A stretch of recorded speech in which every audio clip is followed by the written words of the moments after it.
పెద్దలు గట్ట ఏమంటారు, కాకులు కనిపించట్లేదు అంటే నశించిపోతాం, తేనెటీగలు, పిచ్చుకలు ఇవన్నీ కనిపించకపోయేసరికి ఇది ప్రళయం అని అంటాం. మనకు మీకు గుర్తుందో లేదో, హైదరాబాద్ లో కూడా చాలా చోట్ల ఇలాంటివి కనిపించకుండా పోయే ఒక సందర్భంలో, కొన్ని ప్రాంతాల్లో లేవు. ఎప్పుడైతే కరోనా వచ్చిన తర్వాత కొంత పొల్యూషన్ అంత తగ్గింది, కొంత అయిన తర్వాత అక్కడక్కడ మళ్ళీ కొంత పక్షులు రావడం స్టార్ట్ అయింది. అంటే పొల్యూషన్ వీటి ఇంపాక్ట్ పక్షుల పైన, ఆ జాతుల పైన ఎంత ఇంపాక్ట్ చూపిస్తుందో మనం చూసాం. వీటన్నిటిని కూడా ఒక పాఠాలుగా పవన్ కళ్యాణ్ తీసుకున్నారు. దాంట్లో భాగంగానే ఈ పవన్ కళ్యాణ్ ఈ ఇనిషియేటివ్ తీసుకున్నారని మనం అనుకోవాలి. అయితే దానికి లింక్ పెడుతున్నాను అనుకోవద్దు. కానీ ఈ రోజే పవన్ కళ్యాణ్ సతీమణి అన్న కొనిదెల, ఆమె కూడా పర్యావరణ హితమైన ప్రేమ ఉంది. సేమ్ భర్త పవన్ కళ్యాణ్ లాగే మీ అందరం కూడా పర్యావరణ ప్రేమికులు ఒక ఇండికేషన్ ఇచ్చారు. ఆమె ఇప్పటికే రష్యాలో జన్మించినప్పటికీ భారతీయ సంస్కృతి అంటే ఎంతో గౌరవిస్తారు. ఇప్పుడు హైదరాబాద్ నెహ్రూ జూలాజికల్ పార్క్ లో ఒక ఏషియా ఏనుగు, ఒక రాయల్ బెంగాల్ టైగర్ ను దత్తత తీసుకున్నారు. వాటి ఆహారము, వైద్య సేవలు, నిర్వహణ ఖర్చులకు స్వయంగా నేనే భరిస్తానని ఆమె ముందుకొచ్చారు. అలాగే పవన్ కళ్యాణ్ విశాఖపట్నం జూలో జిరాఫీని దత్తత తీసుకున్నారు. ఇప్పుడు అన్నా కొనుదెల కూడా అదే మార్గంలో నడవడం అనేది రియల్లీ ఎప్రిషియేటెడ్.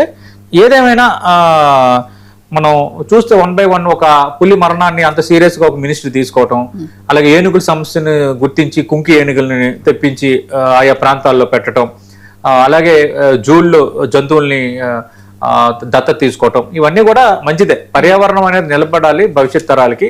ఆ పర్యావరణం బాగుంటే అంతా బాగుంటుంది. పర్యావరణం నాశనం ఎప్పుడైతే ప్రారంభమవుతుందో ఇంకా ప్రపంచం నాశనం అయ్యే పరిస్థితి వస్తుంది. కాబట్టి దీన్ని ఒక బాధ్యత గల రాజకీయ నాయకుడిగా పవన్ కళ్యాణ్ ఇనిషియేటివ్ తీసుకోవడం అనేది ఖచ్చితంగా ఎప్రిషియేట్ చేయదగింది. అంటే ఇక్కడ జీవ వైవిధ్యం మీద మాత్రమే కాకుండా అటవీ ప్రాంత సమీపంలో ఉన్న గ్రామాల ప్రజల మీద కూడా ఆయన దృష్టి సారిస్తూ ఇటు రెండింటిని బ్యాలెన్స్ చేస్తూ రావడం. అవును.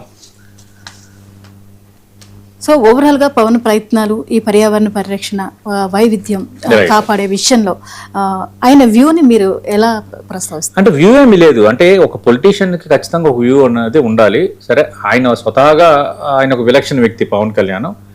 సరే, కొన్ని మైనస్లు ఉండొచ్చు, కొన్ని ప్లస్లు ఉండొచ్చు.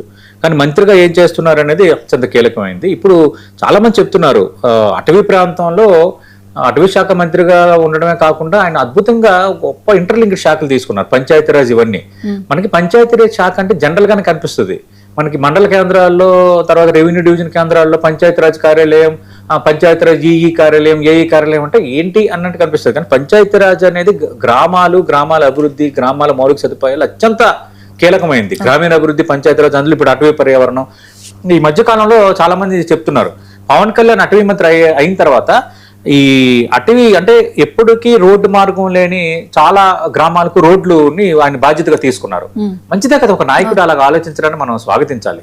కొన్ని సందర్భాల్లో పవన్ కళ్యాణ్ తీరుని నేనే కొన్ని సందర్భాలు తప్పుపట్టిన పరిస్థితి కూడా ఉంది. కానీ ఒక మంత్రిగా, ఒక రాజకీయ నాయకుడిగా, ఒక ప్రజాప్రతినిధిగా ఇచ్చిన బాధ్యతల విషయంలో ప్రజలకు చేయాలి నేను అన్న ఒక గుడ్ కాన్షియన్స్, అది ఏదైతే ఉందో, ఆ మోటివ్ ఏదైతే ఉందో దాన్ని ఖచ్చితంగా మనం ఎప్రిషియేట్ చేయాల్సిందే. ఎందుకంటే పవన్ కళ్యాణ్ వచ్చిన తర్వాత చాలా గిరిజన గ్రామాలకు రోడ్లు వేశారు. డోలీ అన్నది మనం చూస్తే గ్రామీణ ప్రాంతాల్లో ఉంటుంది. ఎవరికి పురుటి నొప్పులు వచ్చినా, ఎవరికి అనారోగ్యమైన ఒక డోలీ పట్టుకుని వాళ్ళు నదులు దాటి వచ్చే వాతావరణం అది ఇప్పుడు తగ్గిందంట 50%. అంటే మంచిదే కదా, గిరిపుత్రుల ముఖాల్లో ఆనందము, వాళ్ళకి ఏదో మంచి చేస్తున్నారు అనేది మంచిదే కదా. అందుకు ఇవి అన్నింటిని మాత్రం మనం ఒక రాజకీయ నాయకుడిగా ఆయన తీసుకుంటున్నవి, ఒక ప్రజాప్రతినిధిగా, ఒక భారతదేశ పౌరుడిగా ఒక రకంగా చెప్పాలంటే ఆయన ఒక ఇనిషియేటివ్ గా చేస్తున్న మాత్రం మనం ఎప్రిషియేట్ చేయాలి. Thank you so much sir విశ్లేషణ అందించినందుకు. ఇది ఇవాల్టి straight talks with Satish. Keep